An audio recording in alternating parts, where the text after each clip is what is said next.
guys, welcome! The BARD, Dancer, and Sage job classes are coming to Ragnarok Mobile in Episode 5. Following the timeline in the Chinese server, this episode might be released just a couple of months from now. In this video, we'll focus first on the BARD class. We'll talk about all the things that you need to prepare for in creating a BARD character. We'll look into the unique characteristics and skills of this class, the possible equipment and cards that you can craft and buy, and all the other things needed in the future. Hopefully, by the end of this video, you'll have a clearer idea on how to prepare for the BARD class. Alright, without further ado, let's begin. The BARD and Dancer are job classes which branch out from the Archer class. However, they are gender-locked, thus male archers may only become a BARD while female archers may only become a Dancer. They both have skills which can be sung or danced without a partner, while some other skills need another BARD or Dancer to take effect. Their combos give warriors buffs and debuffs, thus this is why they are instrumental in all defensive strategies during the War of Imperium. The BARD class specializes in support, whereas their female counterparts, the Dancers, are more bent on disruption or debuffs. Despite their supportive role, BARDs are also capable of dishing out immense amounts of damage. Thus, this is why there are two build strategies for BARDs, a supportive and a battle-type build. A BARD can change to the Clown Transcendent job at job level 40, and the Clown can change to the Minstrel 3rd job at job level 70. Again, keep in mind that the BARD is a male gender-locked job. You can only change your gender once and can never go back. Alright, now let's talk about the BARD skill tree. We'll be highlighting the notable skills, and then once the BARD arrives in the C server, I'll do another more detailed skills demo as some translations may be different when the patch arrives. For the farming skills, we have Musical Strike for Bards and Arrow Vulcan for Clowns, which are both single-target offensive skills. You will need to pump Dex and Int attributes for improving the damage of these skills, as you'll gain additional physical attack from Int and SP due to the runes. To sustain SP while farming, you can perform the solo skill A Poem of Bragi while using Musical Strike and Arrow Vulcan. Once you've changed to a Minstrel, Severe Rainstorm will be the main farming skill due to its long range and large AoE, which is almost as big as Meteor Storms. With the right set of cards and equipment, you'll be dealing massive damage with this offensive skill. For roles, some of the best support skills to use are the Apple of Eden and Circle of Nature's Sound for healing teammates, the Valley of Death, which can resurrect an ally, and Frost Joke for freezing nearby enemies. There are also skills that can only be performed with a Dancer counterpart. These are called Ensemble Skills, which play a big role in WoW. Some of the useful Ensemble Skills are Deep Sleep Lullaby, which has a chance to inflict a deep sleep status to enemies, Eternal Chaos, which reduces the physical defense of enemies by 100%, Ancient Sunset Song, which increases physical and magic attack of allies, Locust Veil, which blocks all skills, whether enemies or ally skills within an area, and there's also an ensemble skill that is useful for grinding, which is the Mr. Kim, a Rich Man.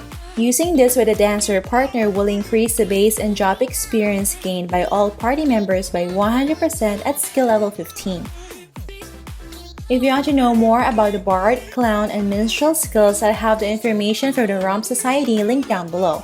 Again, note that the exact translations may be different from the C and Global server. Up next, let's dive into the equipment and card set that you need to prepare for leveling up and supporting. For weapons, only musical instruments and bows are available for BARDs. Musical instruments such as the guitars are considered as ranged weapons, although the normal attacks are close range. This means that a primary attribute that increases the attack of the guitar is Dex. Also, you will benefit from items that increase range attack rather than melee attack. The guitar is a must to perform songs, so you should prioritize getting one as soon as the episode 5 arrives. You can't do normal attacks while performing songs, but there are offensive skills that you may use while doing an ensemble with a Dancer. There are two musical instruments that will become available in episode 5. First is the Oriental Lute, which is more suited for the support build, as it increases max HP for survivability. This instrument is also highly suggested when farming with the Arrow Vulcan skill. Make sure to prepare these items before episode 5. This can be crafted from the Morg NPC found here. The other musical instrument is the bass guitar, which is dropped by the new MVP Wolf Grandma.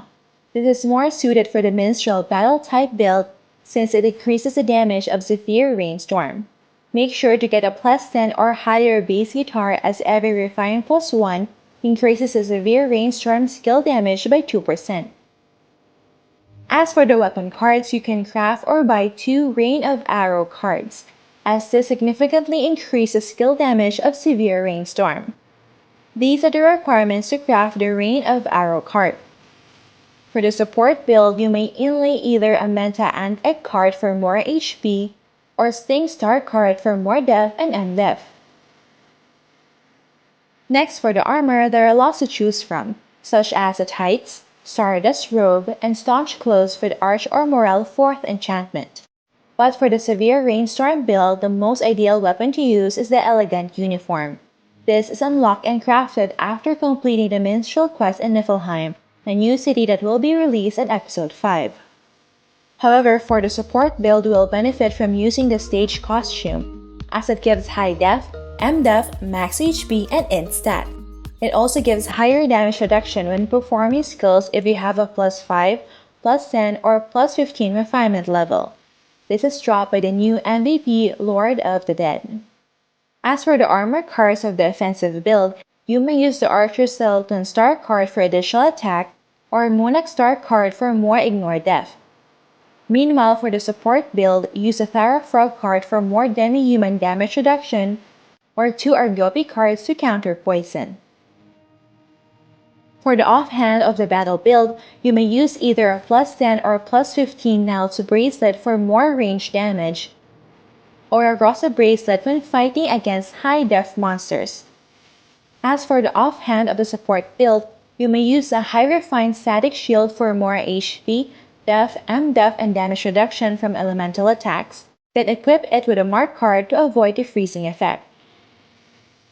Up next for the garments, the best option for the battle-type minstrel is a +12 Ancient Cape, as it will now have tiers in Episode 5 that will convert 1% Ignore Def to 0.5 attack at +8 refinement, and +3% attack at +12 refinement.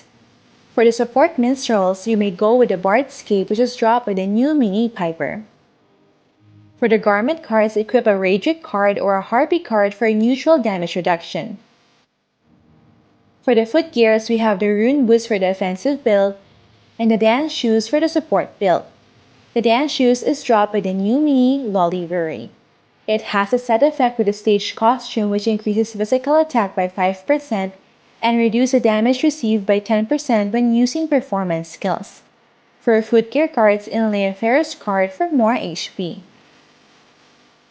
For accessories, you may use any of the following: +12 Dogtooth gloves for higher damage output, Mateer's leash for higher attack and faster movement speed, Luna brooch for more SP recovery, or endurance necklace for survivability. As for accessory cards, you may inlay a Zipper Bear Star card for +3% attack, or an Ultraman card for demi-human damage reduction. Lastly, for the headgears, these are the suggested items. For the head, you may use the Ice Apple, Majestic Goat, or Cat Ear Berry for the offensive build, and the Feather Berry for the support build. For headwear cards, you may use the Andre Star card for PvE, or an Agira Star card for the PvP offensive build. Agira Star card will be introduced in Episode 5, and it has a chance to inflict the fear status when the enemies are hit with your offensive skills. As for the support build, use either a Marduk card or the G-Earth card to prevent the silence or sleep effect respectively. For the face, use a Dragon Scale Stripe or Not Unhead for the offensive build, and the Goblin Leader Mask for the support build. For the mouth, we have the Blowgun for the offensive build, and Angry Snarl for the support build. For the back, equip a Quiver, Double Wing, or +10 Adventurer's Bag for the offensive build, and a Midgard bag for the support build. And lastly, for the tail, get the Beast Tail for the offensive build, and MDef Fairy for the support build. Lastly, here are the other things you need to prepare. Number 1, save your friendship proof and more coins. You will need this to get a 4th enchant Arch for ranged attack or Morale for Ignore Death on your weapon and armor. Whereas for the support build, you'll need enchants that give damage reduction such as Tenacity and the Divine Blessing 4th enchant, percent HP, and resistance to abnormal status. Number 2, if you're going to multi-job, prepare 500,000 Zenny if you're coming from the Hunter class, or 88 BCC if you're coming from other job classes. For job change, these are the items that you need to submit. From changing from an archer to a bard, you will need 50 skills and 80 hard skins. For changing from bard to clown, there are no items required. And for changing to the minstrel 3rd job, you will need 500 temporal crystals and 2 rose quartz. Number 3, stock up on your guild contribution and gold medals for runes. We'll talk about the important runes you get when it arrives in the C server. Number 4, for guild praying cards, since bards rely on skills for damage, it is best to get physical penetration, ignore death, and attack praying cards. For death praying cards, prioritize damage reduction, HP, and magic damage reduction. And for the element praying cards, prioritize fire damage reduction, wind damage reduction, and fire damage. The fire damage praying cards are good for minstrels as the burn effect of Fire Arrow Shower rune also affects severe rainstorm. And lastly, for number 5, save your Zenny as many of the gears are not yet available in the current patch. Alright, so far we discussed all the equipment, cards, items, and the various ways to prepare for the upcoming Bard class. I hope you guys stay tuned for more videos wherein we'll discuss how to prepare for the Dancer and Sage class. Alright, that's it for this video guys. Don't forget to like if you enjoyed watching this guide. If you're new here, I'd love for you to consider subscribing by hitting the subscribe button down below. I'd love to have you back. Thank you for watching. See you in our next episode.